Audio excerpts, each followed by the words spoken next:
এরে শফিকের মা রিমোটা দাও না, একটু খবর চাইলই। না আজ কিরণ মালার বিয়ে হয়ে যাব, আজ রিমোট দন যাইতো না। এই টেলিভিশন আর বাড়া দিছে, আজ যে চ্যানেল কম সেই চ্যানেল চলব। আরেকবার যদি তুই রিমোট চাও তাহলে তোরা গতন বার করে দিয়ে ঘরে তালা মারি দিম। তুই আর লগে বিয়ের হরে তুই এরকম শুরু করছো কা? একটা দিন সুন্দর করে কথা কও না, শুধু খড়র খড়র করো। সুন্দর করে কথা কবের মতন মুখ রাখছো নি তুমি? তুমি কা পুরুষের মতন তুকলো বিয়ে করছো? চুলে আলে যায় তাই করি বাতরকারি রান্ধিয়ে নাও। বাবুরে তোর জ্বালায় একখানা শান্তি হয় না। কোন শতানে হাইছে আই আর বাপ মার ফান্দে হরি যৌতুক লই বিয়ে করছি। অন ঘরে আর কথার কোনো দামে নাই, যেটাই দড়ি হিতির বার বাড়ি তুই নিচ্ছে, যেটাই দড়ি হিতির বার বাড়ি তুই। একে কি আগুন গুনে আরেন? আব্বার অন মাথা গরম, চোখের সামনে তুন যা। এই আব্বা কিছু একখান কইলে শুধু আনের মাথা গরম, কি সে আনের আরে কন? সমস্যা কইলে গিয়ে তুই সমাধান করতে পারবি নি।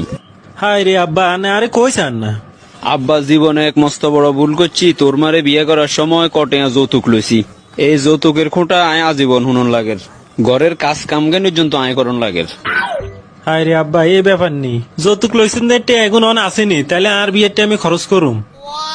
হায় রে বাবা শফিক, যৌতুকের টেঁ এতদিন থায়নি, এগুন আইসে জেনে চোখের ফলকে খরচ হয়েছে এমনি। আব্বা আমিও কোনো যৌতুক লই বিয়ে করতাম নি।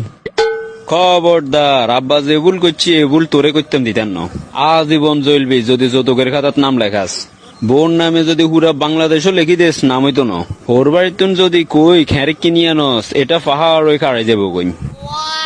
আব্বা তুই অন কিচেন রুমে তুন তাড়াতাড়ি যা, তোর মায়ে যদি আঙ্গু দোনো দনেরে দেয় তো আরে সানাই লেবো। এই কিসে চুলে আলে আয় বাপুর দোনো আড্ডা জয় দিছো গিলে?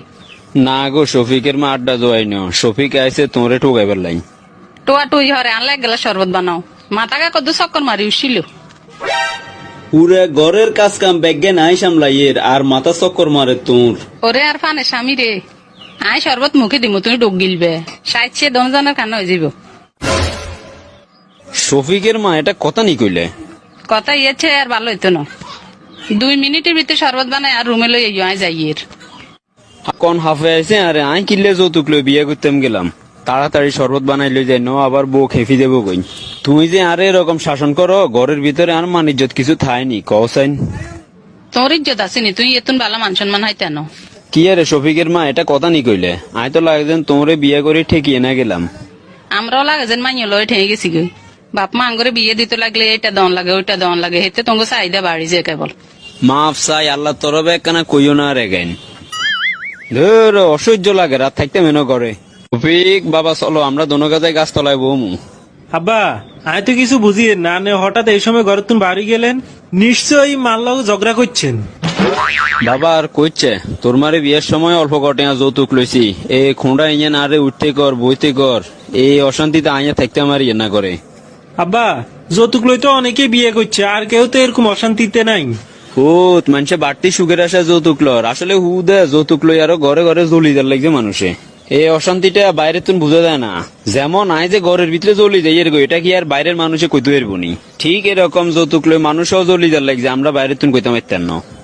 আব্বা যৌতুক কত লইছিলেন আপনি? না গো আব্বা এটা গন যাইতো না, এটা কইলে তুইও আব্বুরে শরম দিবে। আব্বা কন না কন একটু শুনি। স্বর্ণ গয়না লই মোটে মিলিয়ে 1.5 লাখ টাকা হইব। আব্বা মাত্র 1.5 লাখ টিয়ার লাইনি আপনি নিজেরে বেশি এলাইছেন, এটা কোনো টিয়া হইল নি। তুই আমলে 1.5 লাখ টাকারও অনেক মূল্য আছিল। এই টাইমে এই 1.5 লাখ টাকা যৌতুক মিলাই দিবে লাই তোর নানা জাগা বেচছে আধা কানি। আব্বা তাইলে তো আপনি বিশাল অনেক করে এলাইছেন এই যৌতুক লই। একটাবার ভাবেন আজ যদি হোলা না ওই মাইয়ে হইতাম আর বিয়ার উসিলাই যৌতুক দিবার লাই আঙ্গ ঘর বিড়া বেচন লাগতো। আঙ্গ তো ঘর বিড়া ছাড়া বাইরে আর কোনো জায়গা নাই। এটা তো বাবা কোনো টাইমে ভাবিনো, ভুল তো আসলে আমরা এনারে করছি। তোর মা তো সাধে আর লগে এই আচরণ করেন না। তাড়াতাড়ি বাড়ির দিকে চল। কিসে চুপ করে বইরে সকা, আগের মতো চেঁচামেচি শুরু করো। ঘটনা কি হবো কহিন থেকে তোর ভালো লাগেনি? আজকে তুমি যতই চিল্লাইবে আই আর রাগ করতেন না তোর উসে। আই বুঝতে অনেক দেরি হয়েছে, কোন দুঃখে তুই আর লগে এই আচরণ করো। কি বুঝছো? তোরে বিয়ে দিবার টাইমে তোর বাপে জাগা বেছে আঙ্গু যৌতুকের টেয়া দিছে, এই দুঃখের তুন। আসলে শফিকের মা আঙ্গু মন মানসিকতায় ঠিক নেই, আমরা একজন আরেকজনের ছাড় দেওয়াটা শিখি না।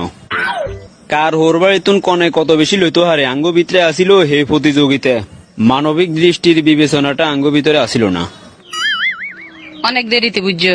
আনে আরে ক্ষমা করে দিয়ে নানের লগে যে এত খারাপ আচরণ করছি আজ যেহেতু নান্নে আর ঘরের কাম করন লাগতো না আই ব্যাজ্ঞান করুম আনেরে বুঝে বেলা বলি এত কঠোর হয়ে গেছি তুই এত কঠোর আচরণ না করি আরে সরাসরি কই দিলেও তো আমি বুঝি লইতাম আকলালারে ইশারা ব্যাক কলেরে ঠেসারা